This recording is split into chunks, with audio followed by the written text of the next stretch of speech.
Damit hat alles begonnen als 11-jähriger Pimpf, Gedanken, Sternschimmer, Visionen eines erschütterten Zwecks, ein vollkommenes Werk, das verkümmert. Ich sah zitternd aus dem Zimmerfenster, diese rottende Erde in Trümmern, dann ein Blitzen und Zischen, das Bild verwischt zwischen Fernseh geflimmert. Denn heute kann ich mich fertigen, spinne nur eine Kehricht, erinnere die Kindheit eines erbärmlichen Kippers, hinterlässt nur Leere im Innern und hat mich jährlich immer mehr zu einem Klumpen Fleisch geformt, dessen Geist durch Wut und Leid in einem stummen Schrei erfroren, frei in eine dumme Zeit hineingeboren, jung, Herr und verdorben, und ich bin auch nur Teil des Unvermeidlichen, nun als doch erforsche diese Welt, während sie mich als Andersdenkenden betrachten, denn nur ein Eck, doch irgendwann werdet ihr Lammherde geschlachtet, denn es war zu anstrengend, die Zusammenhänge zu verkraften, zwischen Bankern, Politik und Wirtschaft, die Netzstränge der Verwandtschaft, die in Bruderschaften und Blutlinien die ganze Welt durch Zins belasten, die Menschen drängeln, es wird enger und man fängt an blind zu hassen, Konkurrenten wiegen Energie und Wasser und am Ende blieb ne Kasse voller Geld, Kämpfe in den Gassen, aufständischer Massen aller Kasten, die nach Nahrung händeringend krapschen, auf dass wir diese Erde im endzeitlichen Genozid verlassen und ein Andenken zu erschaffen, dessen Ziel ist es, dass diese Welt an Grenzen prallt und in Pest und Krieg erlischt,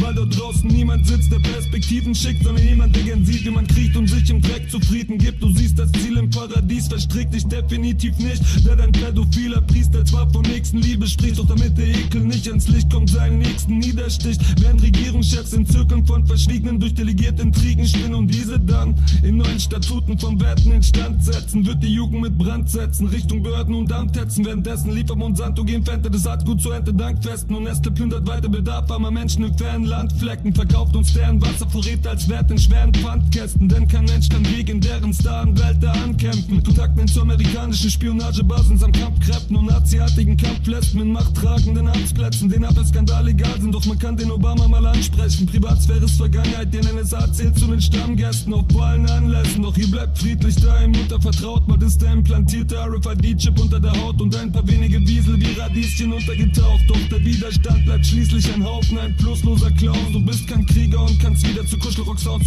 Trommelhorn, große Reden schwingen übers Rebellieren, doch das juckt leider kaum, andererseits muss man sich's trauen, erstmal eine große Klappe zu haben, denn wir pflegen es heutzutage, Wanst in den Hosentaschen zu tragen, liefern pass mal ab vom Masten an Daten an die Tafeln des hochgeachteten Adels, deine Akte samt Visage, digital im Kasten verdrahten, von Satans geschundenen Untertan per Tasten abfragbar, jede Aktivität Teil der Statistik im mathematischen Wahnsinn, Absicht ist die Macht bekabel über die gesamte der Matrix und bist du nach ner Verwarnung nicht handsam, verwahrt dich ne Anstalt samt Smarties, da bringt dir den Sparschwein samt Anwalt vom Landtag von Anfang an gar nichts, wenn dir unaufhaltsam die Panik ganz langsam den Arsch fickt, es bleibt amüsant und dramatisch mit diesen behinderten Menschen, in dieser Welt ist der Gewinner, der grinst und weiß im Schimmer zu glänzen und all die Kritiker zu blenden, hinter den Wänden versteckt sich das Lächeln des Bankers, an den der Rest der Welt seinen Hintern verbrennt. Fick euer Leben, es gibt